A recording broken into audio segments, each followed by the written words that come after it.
और सरयू स्नान के लिए दर्शन के लिए उतरते, फिर ऊपर चढ़ जाते। और उस समय वहां जंगल तक कुछ नहीं था, वहां एक झोपड़ी भी नहीं थी, ठंडी गर्मी बरसात पेड़ पे ही रहे ना। तो एक सेठ पहुंच गया भगत,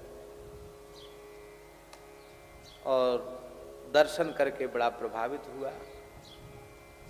तो बाबा जी पेड़ पर चढ़ने वाले थे, उसके पहले ही उनसे प्रार्थना की, महाराज आपकी दया से घर में कोई कमी नहीं है, व्यवसाय भी बहुत अच्छा है, आप आज्ञा दे दीजिए तो थोड़ी आसपास की जमीन हम खरीद देते हैं, आपको कुछ नहीं करना पड़ेगा, बढ़िया स्थान बना देते हैं, मंदिर बना देते हैं। बहुत देर तक कहता रहा। बाबा जी धूना पर बैठे रहे, हवन करते थे ना, तो धूना पर थोड़ी देर बैठे और वो बोलता रहा। महाराज अपने राम राम कर रहे थे। अब वो बोलते ही चला जाए कि महाराज आज्ञा दे दीजिए, थोड़ा जमीन खरीद के स्थान बना देंगे, मंदिर बना देंगे, हमारा बड़ा भाव है। ओ महाराज तुरंत उन्होंने चिपिया उठाई, चिपिया उठा के वो महाराज ऐसे ही प्रहार करने की मुद्रा किया।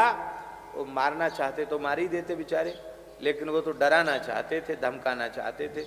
जैसे ही चिमटा उठाया, भगा सेठ,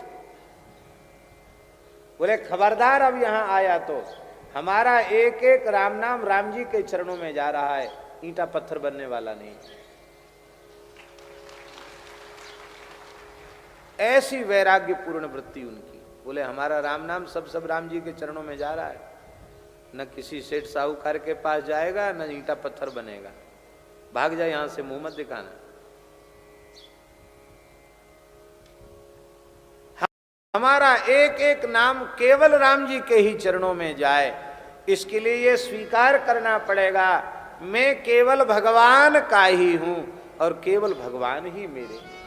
इस बात पर बार बार पूज्य स्वामी श्री राम सुखदास जी महाराज बल देते थे, और हमको भी भगवत कृपा से बार बार यही बात समझ में आती है। ये श्रेष्ठ साधन। तो पहली बात है, हो ही राम को, राम जी के हो जाओ। इसका मतलब ये नहीं कि घर छोड़ दो, खेती मकान दुकान छोड़ दो, निष्काम भाव से अपने कर्तव्य पालन की बुद्धि से वो काम करते रहो, पर कामना मत करो। जो सहज हो जाए वो ठीक है, हो जाए तो ठीक है, न हो जाए तो और ज्यादा ठीक है, इस विचार से काम करो।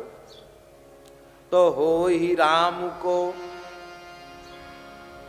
पहली बात भगवान के हो जाओ। दूसरी बात नाम जपू, अहरनिश नाम का जप करो, राम राम करो। और तीसरा साधन, तल तुलसी तज कुसमाज, कुसंग का त्याग करो। क्योंकि आप राम जी के भी हो गए और भजन में भी लगे हैं, पर आपने कुसंग नहीं छोड़ा, तो आपकी स्थिति धीरे धीरे शरीर संसार में हो जाएगी, फिर भजन भी आपका छूट जाएगा। इसलिए दुस्संगस्तु सर्वथा त्याज्य, कुसंग का त्याग करो।